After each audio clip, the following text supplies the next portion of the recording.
So welcome everybody to the workshop on photo and video acquisition for social media. We are glad that you're able to join us. First, I want to start this workshop by acknowledging that we are hosting it from the traditional, ancestral, and unceded territory of the Coast Salish, Tsleil-Waututh, Musqueam, and Squamish people. We thank these First Nations that allow us to live and work here in Vancouver, BC. My name is Richard Arias. I am Assistant Professor of Teaching at the High School of Information and Media Studies at the University of British Columbia. And here with me is our workshop leader, Brian Huang. Brian is a Media Studies student at UBC, and he is the creator of a series of online training modules on photo and video acquisition for social media for all of our community partners at UBC. That we're also making available today through the CCEL website. We hope this workshop today serves as a motivator for you to explore in depth the video content that Brian has carefully created for you as well. So thank you, Brian, for that as well. The workshop and the freely available online training modules will support the community engaged projects in social media strategy that we do in the Info 250 course in the Bachelor of Media Studies, but it will be also available to the broader community of partners that UBC works with. It is especially relevant to make this content available to community partners today during the current pandemic, when limited access for students to community partner sites prevent students to generate social media content as we would normally do. So a little bit more is expected from community partners in terms of content generation. So we consider that this is a way of supporting this. Workshop and modules also support capacity building to generate high quality social media content among our community partners. Students and I enormously value working with community partners, and this is one way for us to give back to them and to continue growing our collaboration. Workshop and online training are made possible with financial and technical support from the Center for Community Engaged Learning at UBC. And I would like to thank the Center for Community Engaged Learning, CCEL, for their support as well. Without further ado, jump aside and I leave you with Brian Huang. Thank you, Brian, for all of your work and dedication to this project. Okay, thanks, Richard. Thank you for that introduction. Okay, I'll just share. Okay, let's get started. So for today, for our workshop, sorry, let me adjust my windows. We're going to be looking at image making. So that's primarily focusing on photography for the first part of today's workshop. And then after, we're going to be working on making some mood boards, which allow us to communicate what our vision is for like video projects and for social media content. Okay, so let's get started in that first section, which is image making. So the process for creating photo and video for social media is like one that's very intentional.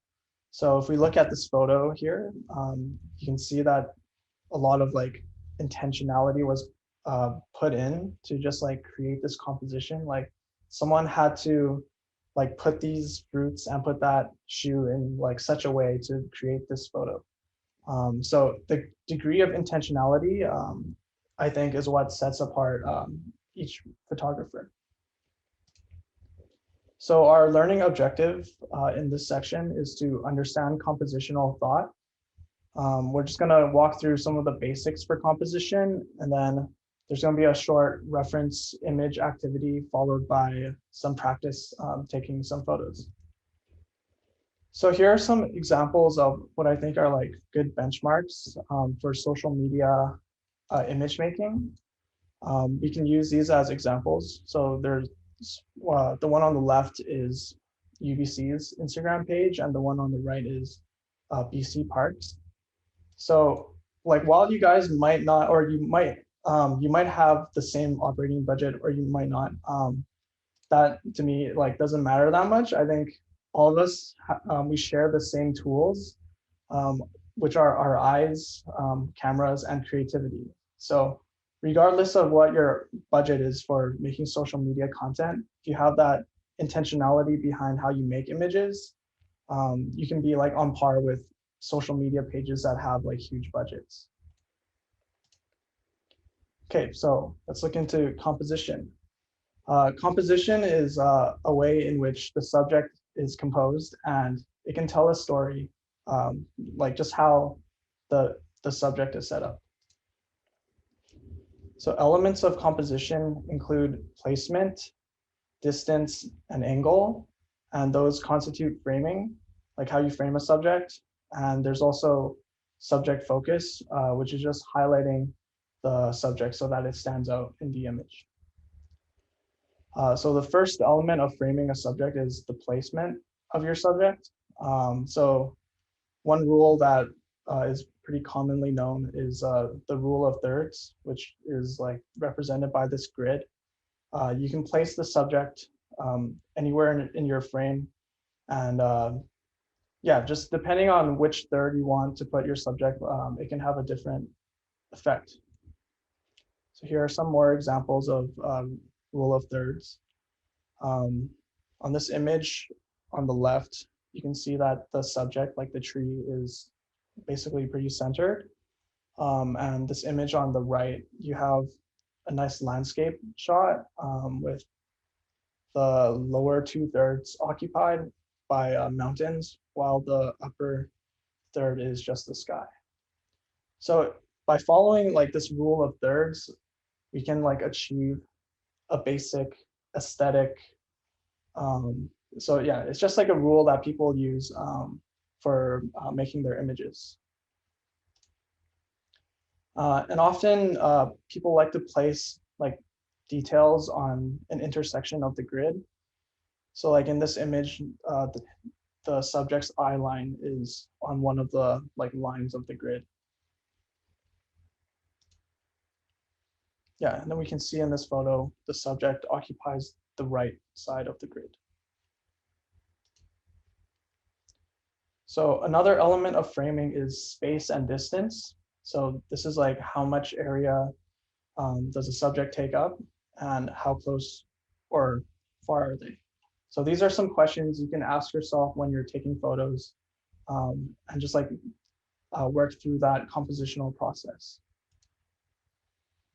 So this is a wide shot, basically, because you have the subject is quite small. So a lot of the frame is not being occupied by like the main subject. Yeah, so that's kind of a wide shot. A close-up is basically when the subject takes up a lot of the frame, or it looks like really zoomed in. Yeah. And medium or normal shots are it's like in a pretty like normal distance, I think. It's how some people would define it. Yeah, the subject occupies like a good amount of space in the frame. Yeah, so these shot titles like normal shots, wide shots, long shots, they can be kind of relative. The important thing I think is when you're communicating with someone about like what shot you want, that they like generally understand what it is you're looking for. So like I think in real practice, just saying like you want something zoomed in or zoomed out, that's totally fine as well. Yeah, so the third component of framing is the angle. So a pretty straight on angle looks like this, like your camera is pretty level with the eyes of your subject, or just like it's pretty level with your subject. A bird's eye angle is when you're looking straight down at your subject, and a worm's eye angle is when you're pointed like straight up. There's also low angle, which is looking upwards at a subject, and a high angle, which looks down. So for these two angles, or for these two angles primarily, we want to think about the semiotics of them. So semiotics are basically like the meaning that you get from an image. So these two angles particularly, there's like a lot of conceptual thought behind them. So low angle, the subject seems more grandiose, while high angle, the subject seems more, they're placed like in a subjective lens. So we just want to be careful with how we frame our subjects and what angle we use, because they can convey different meanings. Yeah, so just to recap, the three elements of composition that we've covered so far include placement, distance, and angle. And now next, we're going to look into subject focus, which is like how the subject is being highlighted. So there's three things we want to think about when we highlight a subject. So how much is in focus in the entire image, and also how much of the subject is in focus, because that can also differ. Yeah, so and then there's also the foreground and background we want to think about. And lastly, there's also lighting. So like in this image, we have a distinct backdrop, and also the subject is like basically in the foreground, and the background allows the subject to stand out a bit. Yeah, and then the lighting is coming in from this side part, so it kind of highlights the details on the camera. Yeah, in this photo, we can see that there's like pretty shallow depth of field. So depth of field just means like how much is in focus. In this photo, the subject is the only thing in focus, which is this hamburger. And you have several distinct planes of focus, including the foreground and background, and those are out of focus. And a minor critique about this photo is just the person in the background is kind of distracting. So sometimes when we do these like shallow depth of field photos, we just want to be careful about like what's in the background. Do you guys have any questions so far, or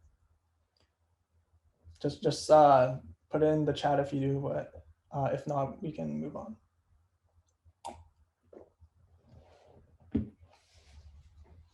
Okay, cool. I see your thumbs up, Zoe. Thank you. Landscape photos are like another pretty common type of image, I think. The subject is the entire landscape. And these images usually have like a really deep depth of field, so everything appears sharp and in focus. There aren't really distinct planes. Everything looks kind of like one plane. And yeah, so I just want to point out that this is shot at like the aperture is f9. So that's considered like a relatively higher aperture. You usually want your aperture to be higher if you want more things to be in focus. And your aperture, like that number, to be lower if you want less in focus. So like in this last photo, this is like f1.8, while this photo is f9. So I thought this image was kind of interesting because whoever took the photo is trying to highlight the vines, and like our eyes are kind of drawn to that vine because the other things are out of focus. But then it's kind of weird because it's a wide shot, and usually for wider shots, you kind of want everything to be in focus. Yeah, so it's interesting like the ways that you can play around with how you highlight subjects. Yeah, so just that can also be something to plan when you're composing an image. So in this workshop, we're not going to be talking too much about lighting, but we're going to, since we're focusing more on like locally accessible equipment. But yeah, lighting is something that you can manipulate with like natural light, like whatever light is in your space, or using like lights that you find, like lamps and stuff. This can be kind of a more involved process, but there's a lot of creativity to be like explored here. when I first started photography, I didn't like pay too much attention to lighting, but it's definitely something you can try out if you're interested. And there's a lot of videos on YouTube like teaching you how to just like manipulate lights to get images that you want. Yeah, so something to be aware of when you're producing images. Yeah, because the lighting can also help you highlight the subject. So these are two of the most basic parts of composition, like how you frame the subject and how you highlight the subject. Yeah. Okay, so now we're gonna do a reference image activity. So so based on what we've learned so far, so we're gonna be looking at some images and I'm gonna have you guys shout out in the chat some things you notice like about the composition. And there's some questions I have here that you can use as like guiding prompts.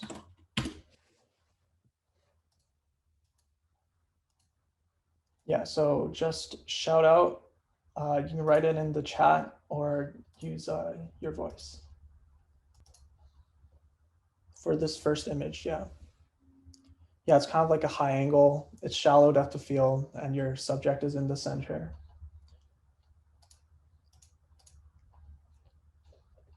So looking at this image, what do you guys notice?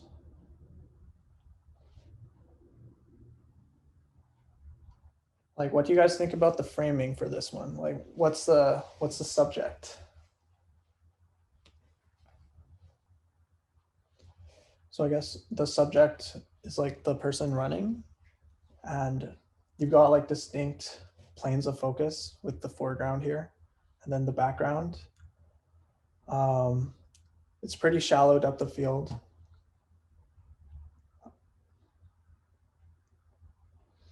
Yeah, that's right, Richard.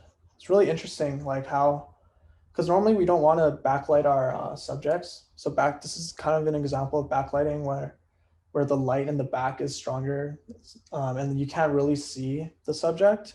But then they're kind of playing with that light in this image so that you just have a silhouette.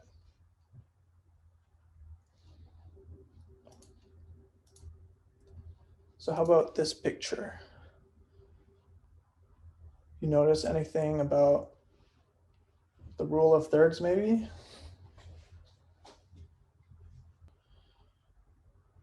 Yeah, I guess I can just say, yeah, but the road looks like it's in the center of the third. And the cars also draw your attention they're basically at the center of the frame. Yeah, everything is really sharp in this image. It's like a landscape photo, but their aperture is it's called wide open, which means it's like a lower number. So it's still possible to get everything sharp even with a lower aperture number.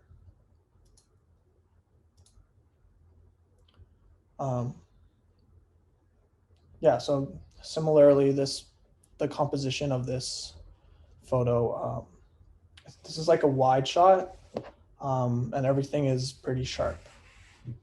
Here, maybe we can, okay.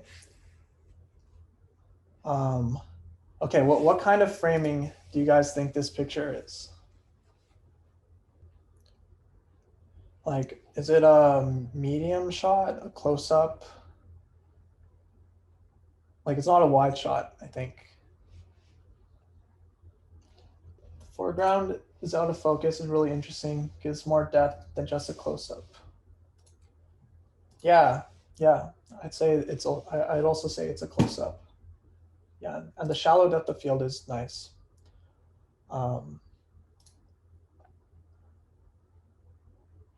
Yeah, it's a good touch that they have the foreground. That's also something to think about when you're taking photos is if you want to add that foreground. Because often when we take photos, we don't really think about that, but adding the foreground can like draw the viewer's attention into the subject that you're highlighting. Yeah, so that's a good point, Zoe. Yeah. I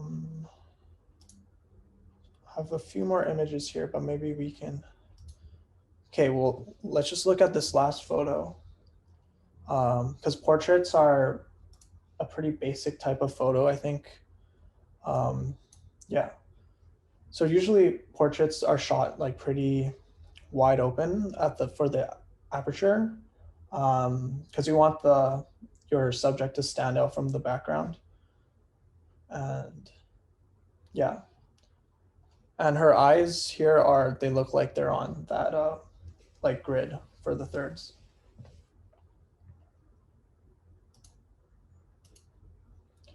Cool. So now we're gonna put some of these compositional ideas into practice. And we'll be using Google Slides for this activity.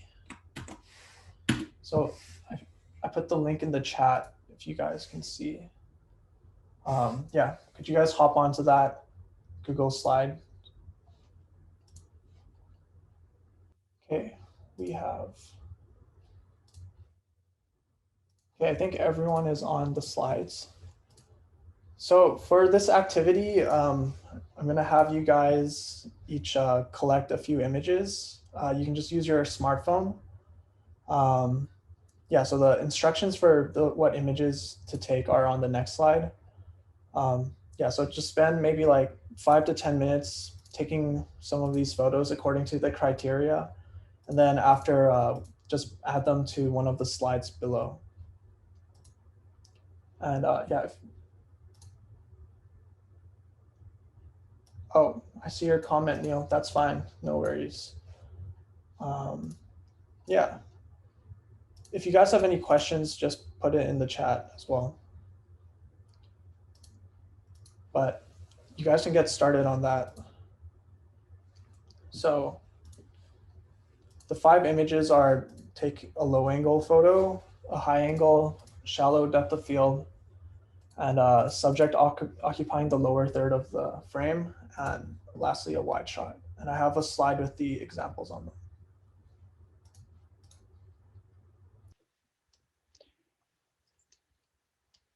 Okay. Okay, so I'm looking at Zoe's photos. They look good. I like them. I think your wide shot is pretty wide. Low angle looks good. High angle, that's good. I think for this one, the shallow depth of field, like one trick that we can do with like our smartphones is like if you get really close to the subject, like if you go like this close to them, then the background can be like pretty out of focus. Like even on like an old iPhone or old uh, Android smartphone, to get that shallow depth of field, you want to get like really close to your subject. Yeah, but other than that's just like a random tip. Yeah, so looking good. Richard, I like your subject. Yeah, so it looks like this banana is like kind of intersecting with that third for the grid line. And that's good what you did with the lighting there. The low angle. Oh yeah, so this is kind of a good example of the shallow depth of field. Like you got that the background is a little bit out of focus, which is what you want for highlighting the subject. I think could have gone a little bit closer with that, or a little bit lower with that low angle, but otherwise it looks good. Sandy, high angle, wide shot, high angle. So high angle is when you're looking down. Yeah, this is more of like you're more straight on, but that's okay. So your subject is, so we're looking at the lower third. What I meant by that was actually to have your subject just occupying the bottom third of the screen or of the frame. But you kind of have them on this like left third, which is also a good technique. And wide shot. Yeah, so you got the whole subject in your frame there, which is good. Yeah, so like I said, those the designations for shots is kind of like relative. So it's what you guys have interpreted as the instructions is good. Let's go back. So we're going to take a 5-minute break now.